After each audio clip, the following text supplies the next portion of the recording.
Gonna use the big impact gun and pop this bolt out of here. That was not tight. Doesn't look like it's sheared, but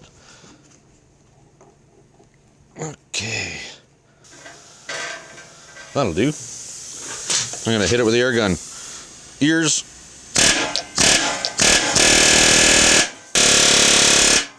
Oh, it does not want to come off. All right, let me see if I can figure that out.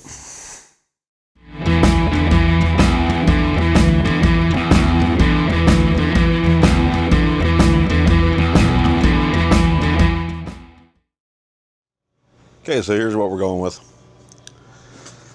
Bolt grip puller. Bolts are threaded into the flywheel. Forcing screw is on a stopper against the end of the crankshaft. We're going to give it some torque and we're going to whack it with a hammer. There's some pressure on it. Did that just pop? I heard something. Sure enough, it did. Didn't even have to beat on it. Oh, well, that's that. It's nice to have the right tool sometimes. Well, the forcing screw piece is still in there.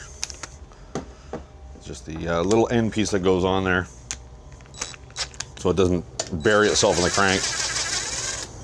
You can see these bolts have been used before.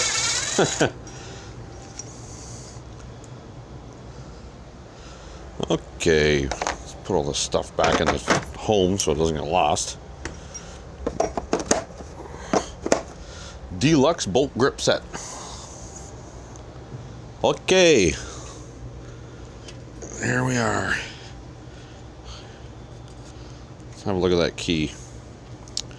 And it's had some stress on it. It's not crazy shifted. It may have been shifted a little. It wasn't really bad.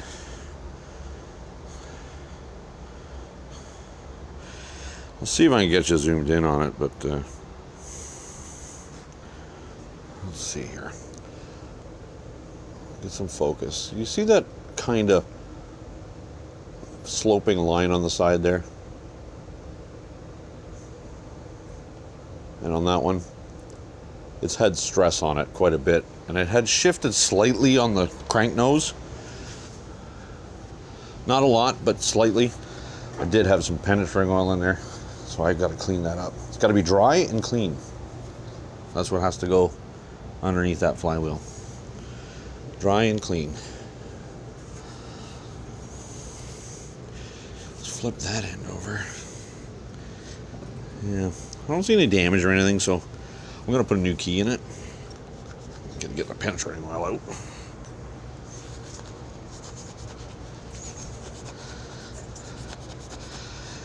It's gonna get a new key anyways. We're here, might as well put one in it. Just gotta grab it. Where the heck did I put them? One of my drawers. There they are. Got it. So, nice, shiny, new, not bent, not damaged key. Or if I could slide it in after the flywheel's on. Probably not.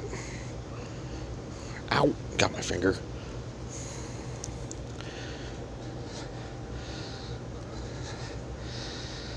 Come in. Oh, now it's stuck.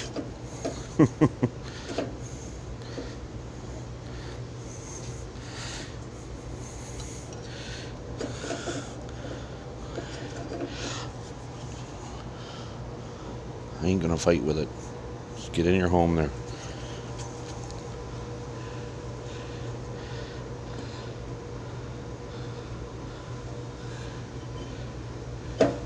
Here we go. She's home. She's home. Let's get our bolt back down there. Torque to 7 gajillion. We're gonna hit her with the impact. I don't remember what the torque spec is. I think it's 110 foot-pounds or something silly like that, but you want to make sure it's tight. Pretty sure that's not gonna fall off. Not today, anyways. Alrighty, now we can get the rest of the stuff back on there. Get these off. There is a notch here and a notch here. That's where it goes. It's a little metal retainer. Unimportant on the way it sits, other than the bolts gotta line up.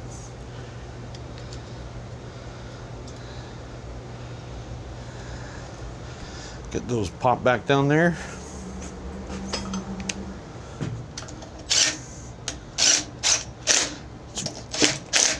It's very rare that actually the air hammer doesn't work for me.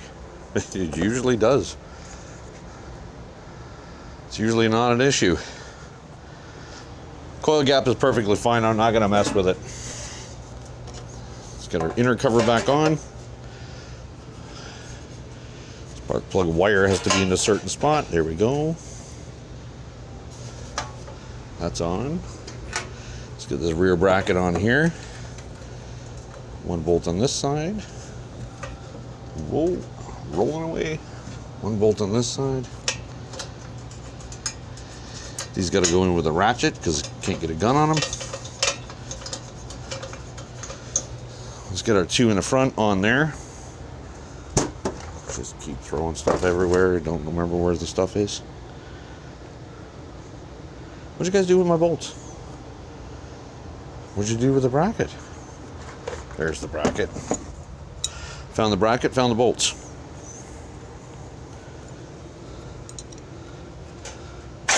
Whoa, easy. Jeez, wrecking the place.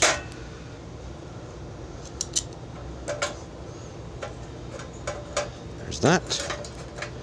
And that. This little bracket's got a notch on it as well for the spark plug wire. That's not the gun I want. There it is. 3/8. 3/8, 3/8. Got benches on both sides of the shop and tools on both of them. I don't know where anything is.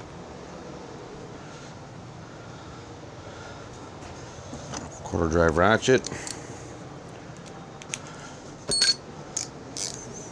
Let's get these bolts whipped back in there. That one.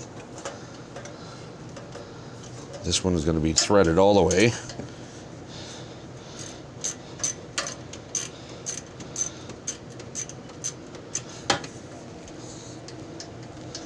Still got to pop that little seal out of the dipstick tube, put a new one in it.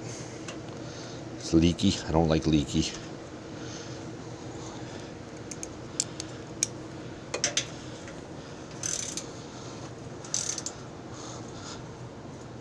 That one's tight. This will be the fourth and last one. That one's tight. Where's that seal? There's that seal. Goes at the bottom of the dipstick tube. It's threaded in. Dipstick does just pop out, but the seal is threaded into the bottom of the block. You can see the sweating here. I don't like it.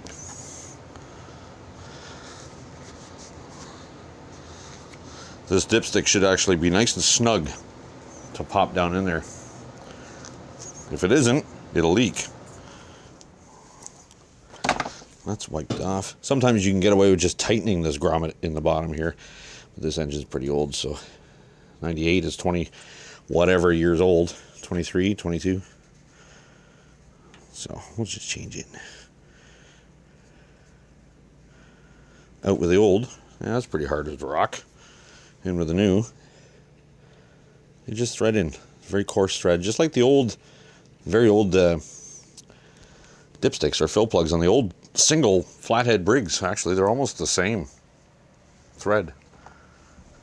Let's get our dipstick. Is it tight? Oh yeah.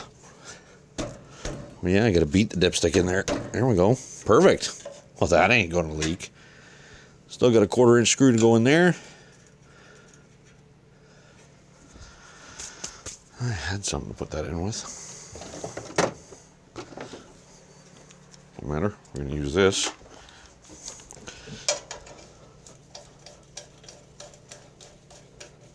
Good and secure. We can run it like this safely without risk of overheating. We don't have to have the red cover on there. So that's what I'm going to do. I'm going to just wait, and after the carb is done, out of the ultrasonic cleaner, then we're going to fire it up, see what happens. I'll get you guys re-rotated, pointed at the bench, and we'll get that carb stripped out. Here we are again. Carburetor surgery. Got my special wrench that I ground nice and skinny. Get that solenoid off of there. So I've hit the thing with brake clean just to clean the outside of it. Oh, solenoid's been snipped off. That happens sometimes when those solenoids give up. Instead of spending the money on them, well, they just cut the end off and call that fixed. That way it still allows fuel to go in. It's not overly dirty in here. There's some crud floating around at the bottom of it. Not for long. I'm going to leave the gasket right there and send it through the ultrasonic cleaner like that. Okay. Got our float pin out. Float and needle out. Rubber needle, which means it'll have a metal seat. And the metal seat is nice and clean, not even corroded. Let's get our main jet out. But first, if you don't take this one out, have a look. If your carburetor has this little one here, take that out first. Otherwise, when you try and pull that main jet out, it'll booger the threads on the jet. It makes a mess. It's not fun. Ruin your day. So, let's see if this one will work. Yeah. Nice.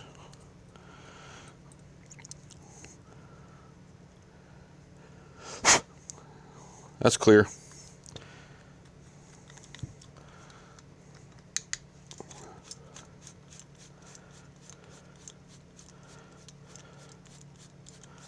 Here out comes the main. May or may not have the emulsion tube on it. I'm thinking it does. It does. It's clear down in the carb. Let's see if these are clear. They appear to be. Clear up. Oh yeah, it's major. Alright, still going to go in the cleaner. This is a Walbro version of this, for this carburetor. Sometimes they use Nicky. They look the same. So there's a couple of things we need to make sure that that gets cleaned out and these get cleaned out. Once they go through the cleaner and come back out, we'll make sure we blow through it with a blowgun. But yeah, there's some crud laying on the bottom of this. Doesn't see any water. It doesn't have old gas in it, so. Alright. We'll throw some stuff on the cleaner. Nothing else. Oh, you know what? We'll take this out too. Well, that's going to fall out. We'll throw that in there, throw that in there. Yeah, what the heck, we'll throw the pin in there. No liquid in there, so we're good. We'll take the mixture screw out, but I want to mark it first so I can count the turns that it comes out.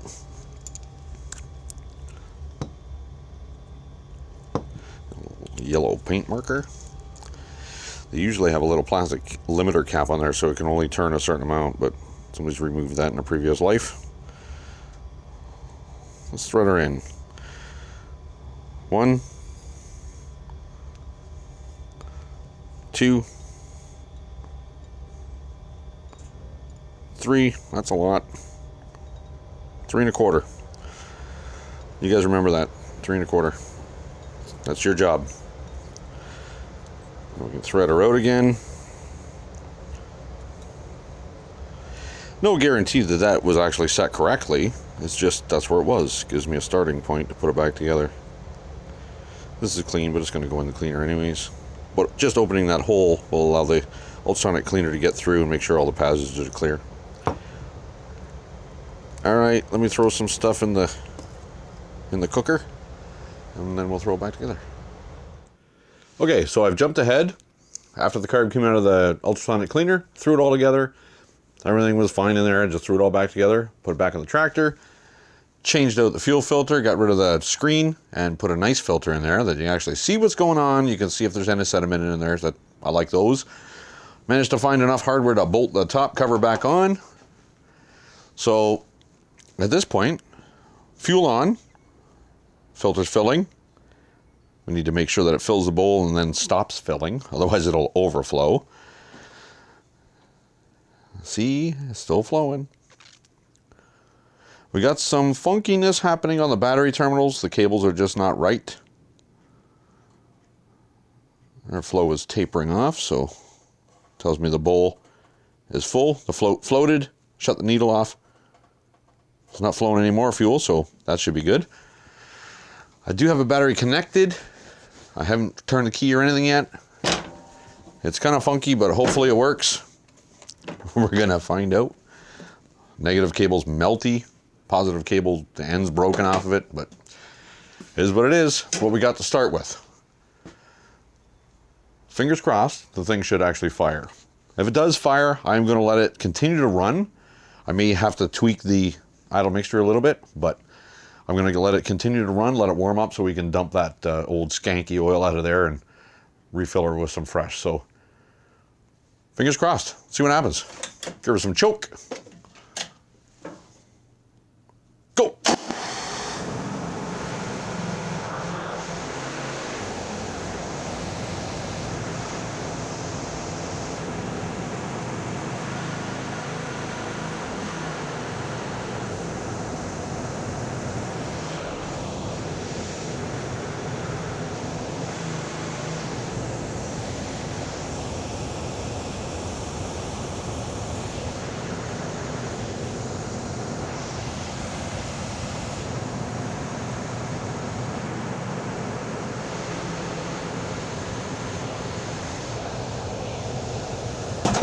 There we go. Bad connection at the bad connection at the ignition switch. Wouldn't shut off. Yeah, it's kind of running a little rough at an idle. It's like rich. It's very, very rich. It's either losing spark or something up in the carburetor. This is very hot now. So what I'm going to do is I'm going to plug an inline spark tester in there and see if I'm losing spark. No, I'm losing heat. I got the door open, so that's that. Let's get this in there. Crank her up again.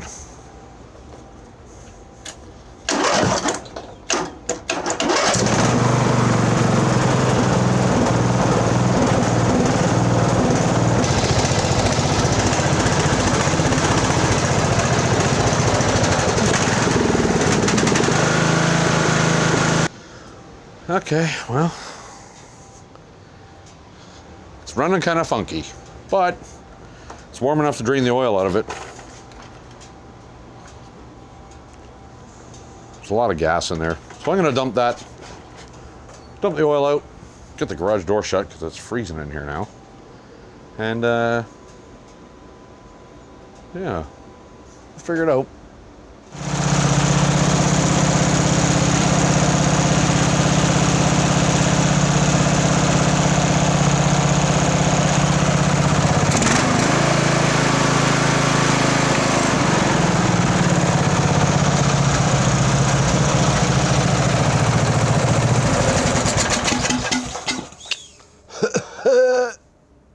Runs now.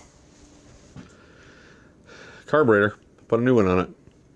Had the one out, I had it apart, cleaned it all up. There was nothing wrong in it, not that I saw. But that old beater carburetor on there runs just fine now. You never know. Anyways, moving on. You guys see? You're on the other side of the shop. You don't get to see this view very often. Anyways, what we're into now is I'm gonna get this brake working. The brake lever and everything actuates, but the brake doesn't break, doesn't do anything. So I'm thinking the little push rods are seized in it, so we're just gonna possibly break these bolts off. Oh, that one didn't. Well, they both came out, so that's a bonus. So there's your brake disc. It might actually come off. Yeah, there it is. Come on, wiggle off. We're going to get some anti-seize in there when we put it back together, but come on, get out of there. Ha! Ha! There's a brake shoe. Just kind of sits in a little recess in the transaxle there. So what happens is, when you pull the lever, this pushes back. There's a little cam. Well, the lever is actually shaped weird. So when it cams this way, there's little push rods that push this brake pad out. But, well, there's the brake pad here. Little shim goes behind it. And these two metal rods here usually get stuck. And they're stuck. So that's what happens, is the little push rods stop pushing. And then it doesn't break. So, basically you just pull your caliper off. It's a good idea while you're in here, put a little anti-seize on this. Not that it has to come off all the time, but the next time it'll come off easy. So, oh, don't lose that key. The key is what locks the shaft to the brake disc. If it was a car, it'd be a rotor. But it's just a little brake disc. Little anti-seize on there. I need to get that stuff by the 5-gallon drum. I use so much of it. Oh, there goes the key. Get in there, home.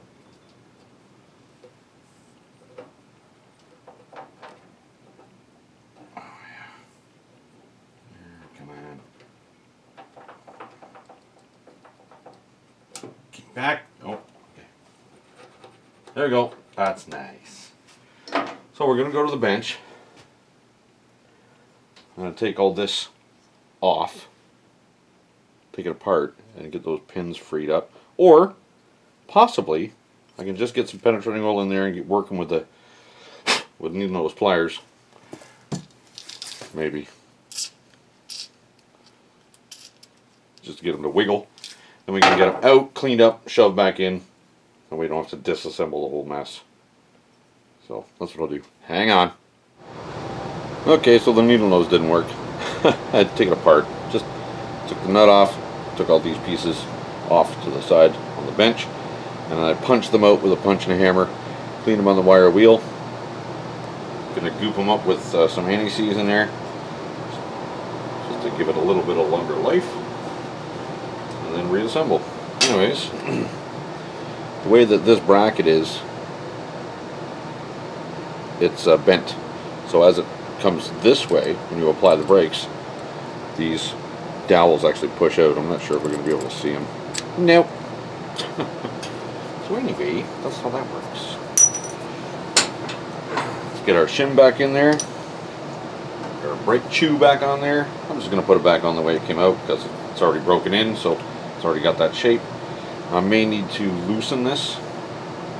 Not because I just run it home, or run it down a little. I may need to loosen it to get it adjusted properly, because that's your adjustment. The tighter that screw is, the tighter that nut is, the more preload there is on the caliper. I'm thinking that's going to be too tight. Get it back on the activating rod, shove the things together. Bolt started. Dang it. Break my anti-seize. Put a little anti-seize on there. You don't want them to fall out, but you also don't want them to seize in there. You won't be able to service and stuff.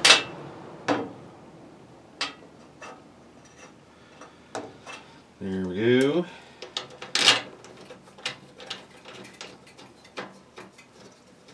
So I had to go, just pop over there and get my impact gun again. A little 3/8 impact.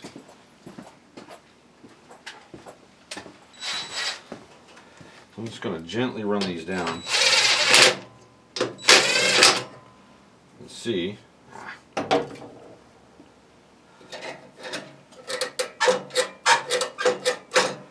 Well, might actually need more brake.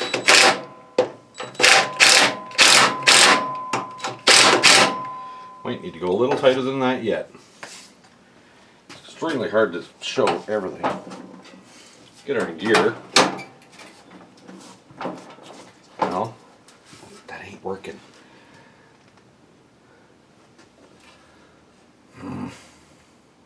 When I got the tire on there, I could turn the axle and it turns that brake. What am I going to do? I'm going to take that spacer off where it's not critical. I'm going to get some vice grips on it. That'll allow me to turn the axle and everything. The audio is different now because I don't have my microphone on. It died. We're working on the internal camera mic.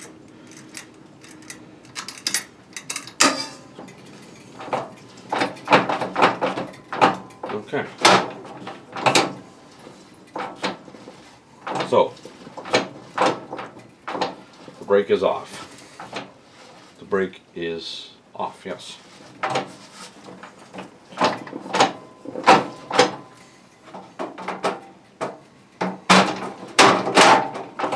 There we go. Brake is off. There's a little bit of drag there, but now there isn't. So the brake can spin in its caliper. So let me put the brake on from this side. Lock her down. That actually felt pretty stiff, so I think our brake might be... Yeah, the brake is working. We can loosen it off a little. That's your adjustment.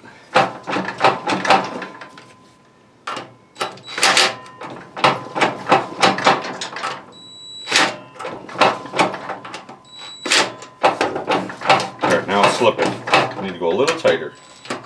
I was going to do that with a wrench, wherever the heck it went.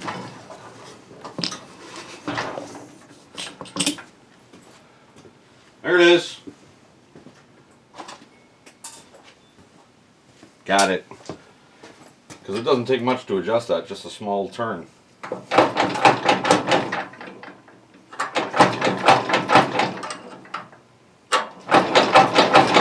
There we go. I'm going to leave it at that.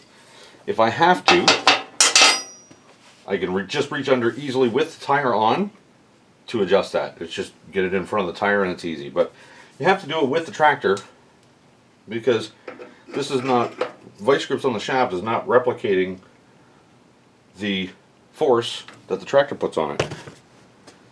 So it was an adventure getting the wheel off, so I buzzed this down and I've got some anti-seize on there. We'll get some more on there. There's a key that goes in there. Got to make sure that the key is in there. There was a washer. Yep, there's our washer. There's a keyway in the shaft here. Get the tire bumped on. Give her a spin, distribute some of that anti-seize. That's likely enough. Get her key in there, line her up.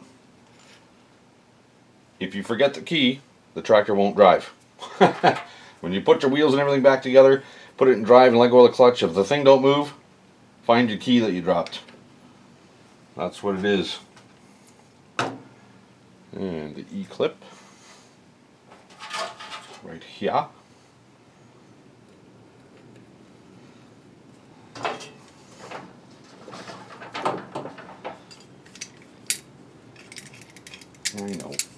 I know. It is what it is. There we go. Tires on. I think the brake is holding. Yep, brake is still holding. Good enough. That will do for this side. So, like I said, once it's back down on the ground and everything, you know, you move, put it in top gear and go flying across the yard. whack the brakes. Smack that brake pedal down, the tires should skid. And if they don't skid, small increments adjusting that center nut on the caliper will tighten them up the way they need to be. Alright, so it runs good now. Brakes fixed. I don't know, I'm skipping all over the place here, but I'm doing what I can on this part of the chassis before I get the deck in here, because I want to get the tractor off the hoist so I can use the deck, or work on the deck on the hoist. And I did have an eyeball on it. It's in good shape. There's a belt on it, which is still good. Just I walked by it and had a look. I mean, we'll replace it anyways because the belt's a belt. But the blades look new. They just need a sharpening. And I didn't see any rod holes in it on my cursory walk by. So yeah, the drive belt that runs from the engine to the transaxle on this unit here is actually not bad. So we're not going to change it. All right, I'll get her back down on the ground and move you guys back to your usual position. We'll find something else to do on it. Okay, so I've jumped ahead a little bit. I went around with some spray grease and I greased all the moving parts. Everything moves nice and easy now. I tried to straighten the valve stem in the back tire. It was crooked. It's a tube, so it was in there crooked. It wasn't installed straight, so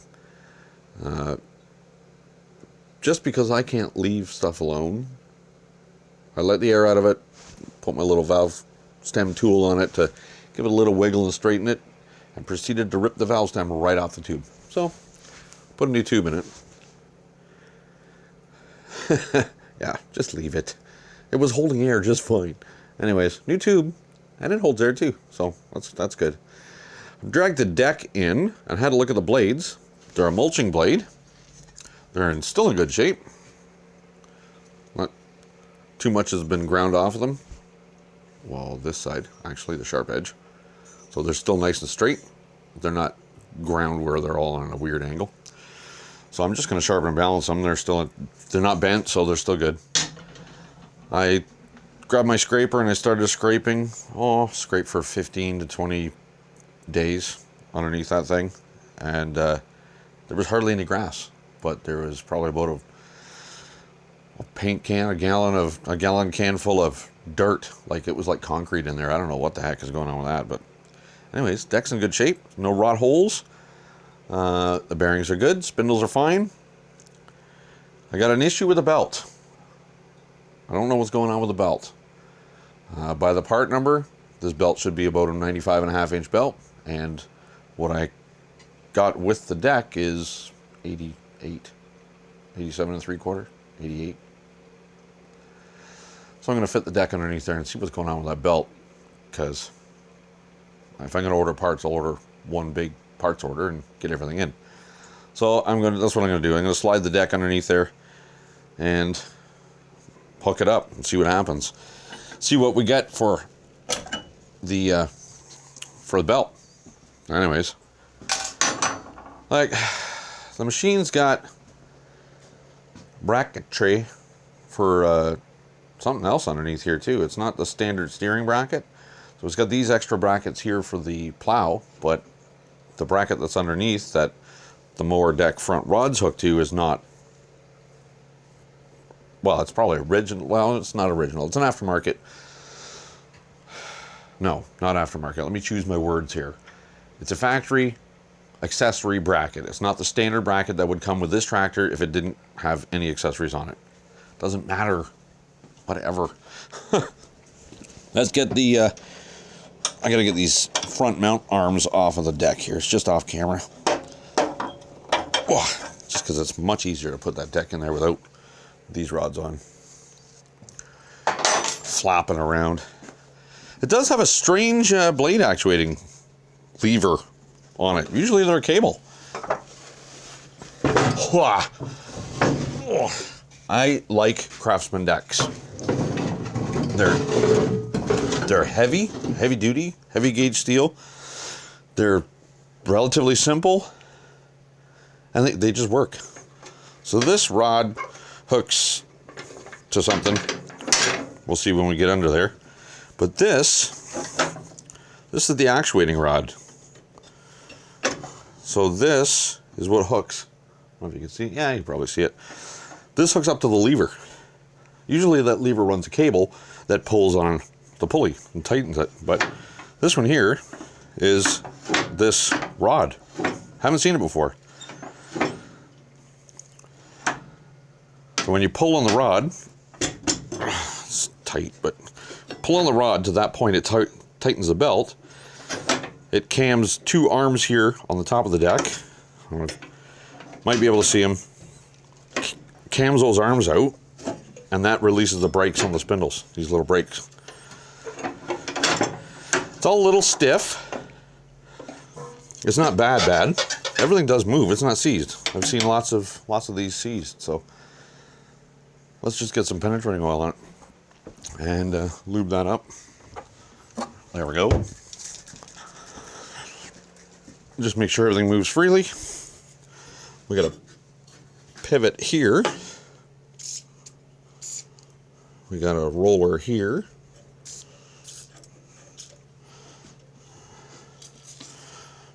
Another pivot here. Give this a little soak. Let it work its way underneath. Pivot here on the rod. I use a lot of penetrating oil in this stuff because grease tends to gather the dirt, and then it seizes worse. So penetrating oil. Get some underneath there in the pivot.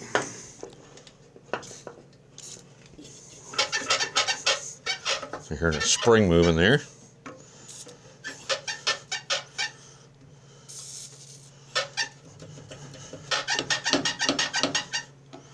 The contact area there for where the cam goes over.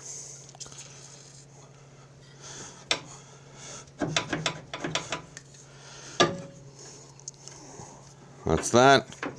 Might as well lube that and that and that. This arm's on the wrong side. It has to go onto this side. That's one of this arm. If you're into race cars, this would be like the panhard bar. It locates the deck laterally. That's a word. Laterally. Not literally, laterally. Oh, that works easier already. I'm working against cams here that I don't have any mechanical advantage, no leverage here. But anyways, that's here and there. Bearings on the idlers are good. We'll just fill them up the top with penetrating oil. It'll likely work its way through the seals on the bearing. Just give a little helping hand. They're working, they're not growly, they're not seized. It's just easier to do this stuff now. Later on, after I get the blade sharpened, I can just lift the tractor up off the stand here and slide the blades under. Let's get her under there. Don't know where this one goes. We'll put it there. Okay. That looks about right there. Get our panhard bar on there. That'll locate it left to right for us. And all the bars and everything, all the mounts are on the deck, but there are no hairpins with the tractor. So got an assortment here. We'll just start clipping clips in until all the holes are filled up. Okay, there's that one. Where are we looking here? That's the actuating rod, which is, nope, wrong way. Looks like the actuating rod goes to the front. I need my pliers.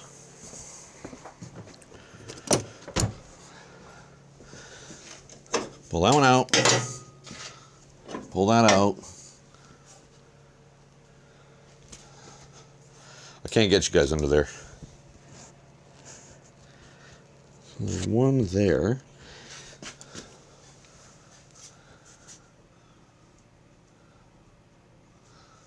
It looks like both those rods might go to the front. Maybe?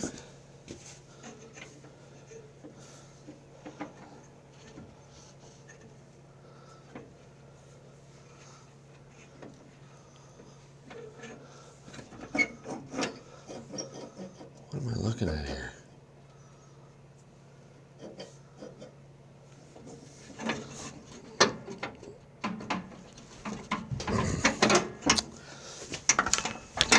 Where in the heck? Oh, I see where it goes. Uh-huh.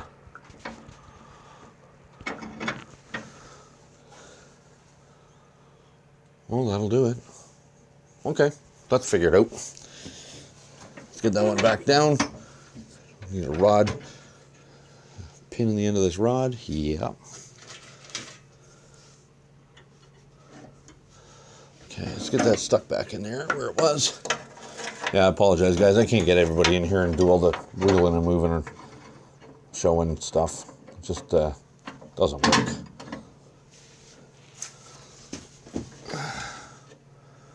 Yeah, so this Craftsman, I've done a lot of Craftsmans, but this one's just a little bit different. Okay, so the two rods that I showed you, the one I didn't know, that is the one that actually hooks to the lever, and then the rod that I was actuating, moving the pulleys and everything, that is the one that's connected to it. So there's two rods that do the work. That's why it was harder to figure out, but let's get our front rods in.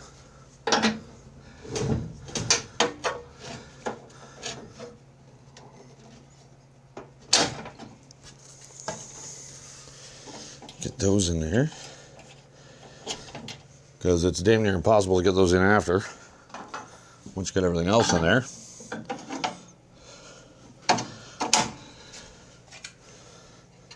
Okay.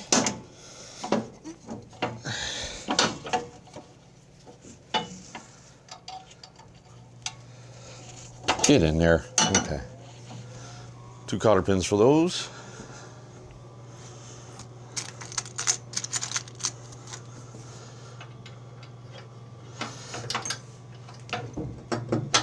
One there, one on the other side.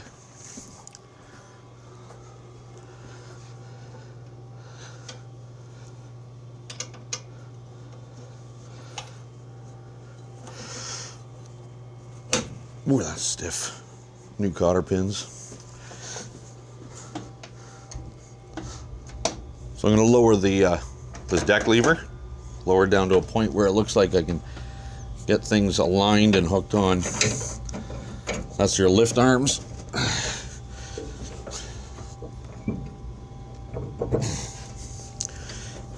Like I said, aligned.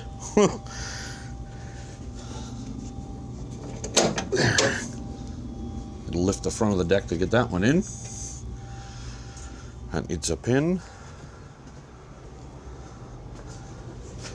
And this one, of course, is on the wrong side of the deck. There we go. Lift the front and slide her in. Need 2 pins for that. I got this assortment. I rarely use any other. I use like 2 sizes out of it. Let's do this one. Nope, doesn't fit in a hole. Oh, a rusty one. We'll try that one. No. Fine.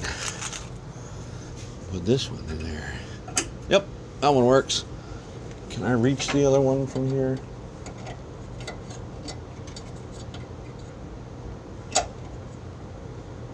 Ah, it's got my thumb.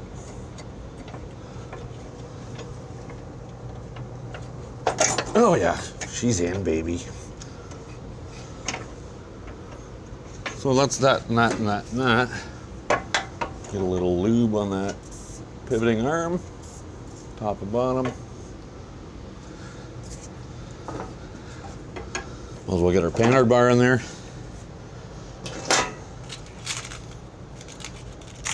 Panhard bar. It's not a race car. It's not a racing car.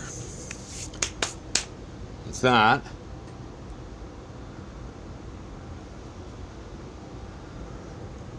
I gotta do the deck engagement arm on the other side. just a pin in it. Well, I gotta lift it up, put the pin in it. Then our blade engagement lever should work. That's not the right size pin. Why are you in the wrong spot? Again, again, again.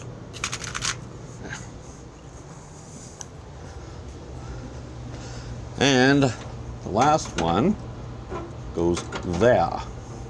Right there.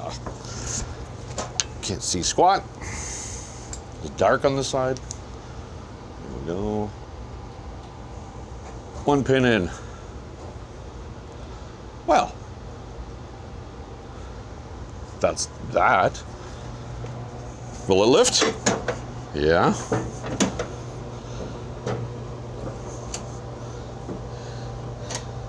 Could possibly lift higher, but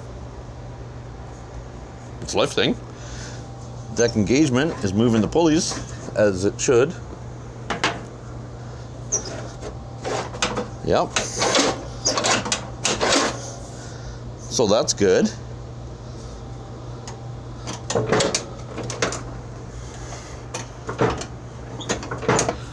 Okay, we're gonna go with it.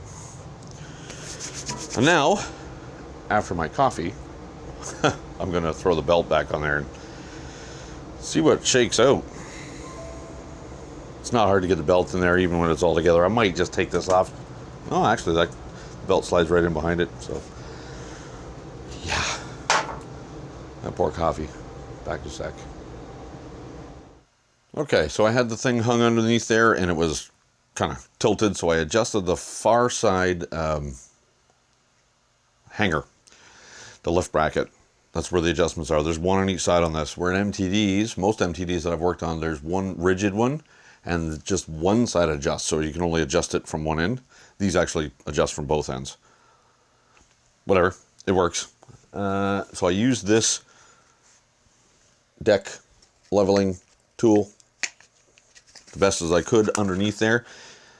My hoist isn't quite perfectly level because it's got extensions on it. There's a center section that's rigid and then two removable outside sections, and they're not perfectly level with the center of the deck. So it doesn't matter as far as the use of the hoist, but when you go to level a deck, it can matter. So I just put the tool on the center section of the deck so it's repeatable left to right, and I reached it in as far as I could with the blade, and I had the same measurement left to right, so that's golden.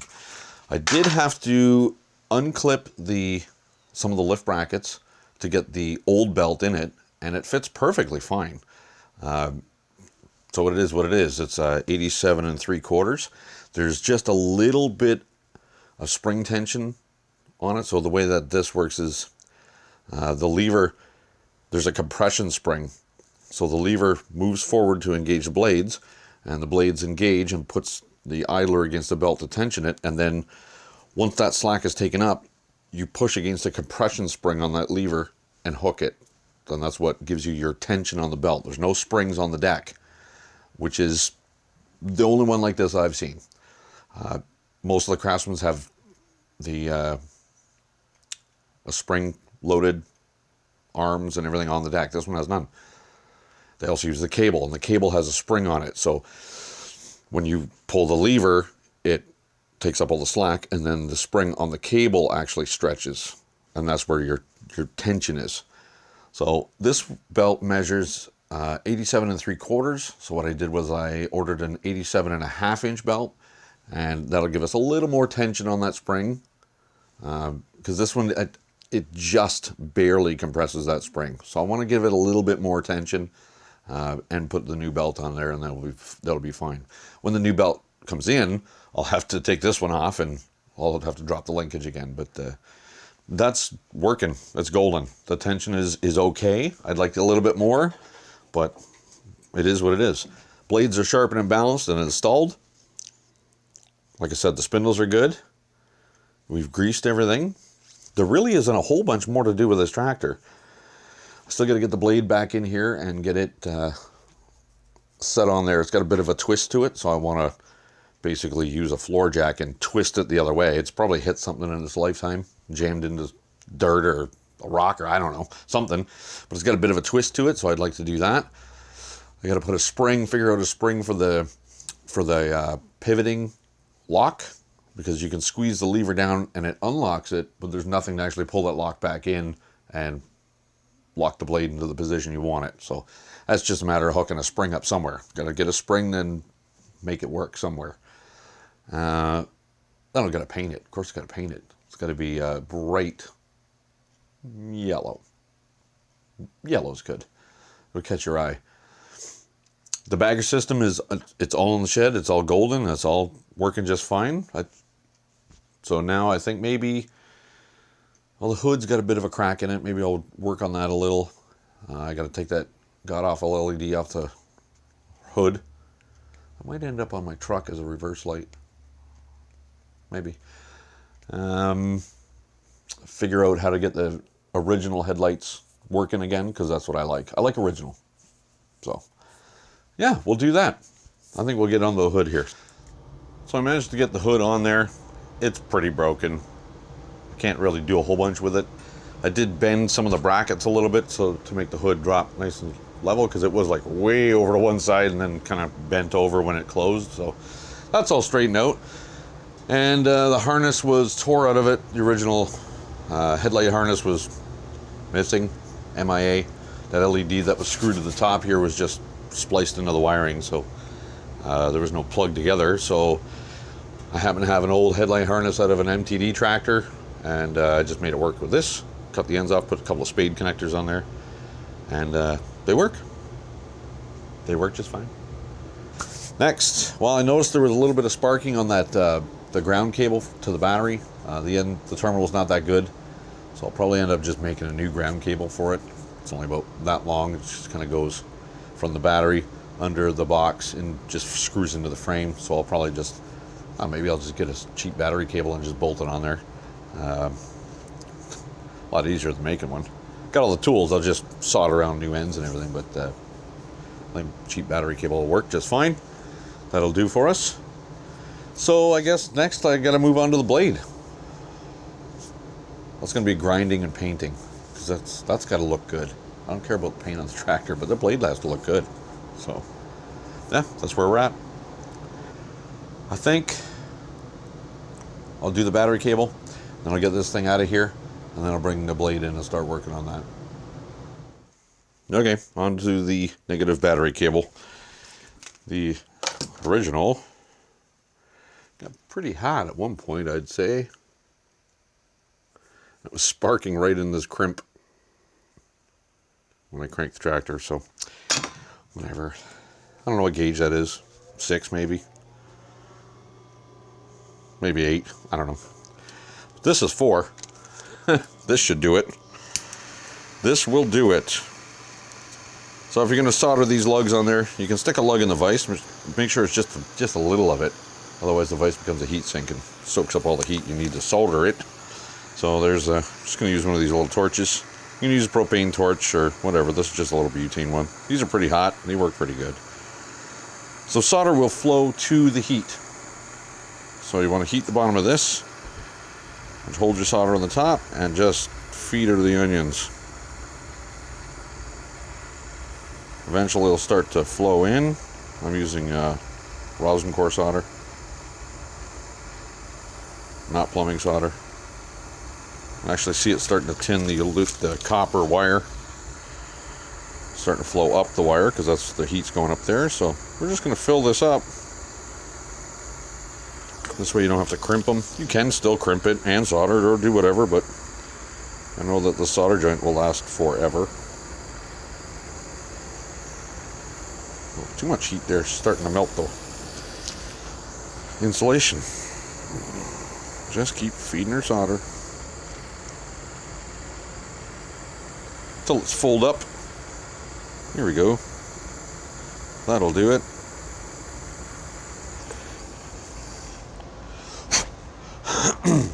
That's it. Let her cool, and it should be fine. Now, if you overflow that solder, there's a chance of rosin, the center of this, will flow down over there and down over the terminal that you're trying to solder. And if that happens, rosin is basically a plastic once it hardens up, so you won't have any contact. I've seen it happen. So that's that.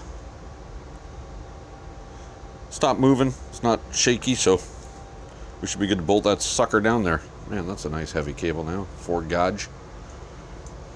That ain't going nowhere. Alright, we'll get that bolted on. Well, there we are. The blade has been sandblasted, epoxy primed, and painted. And we got some snow.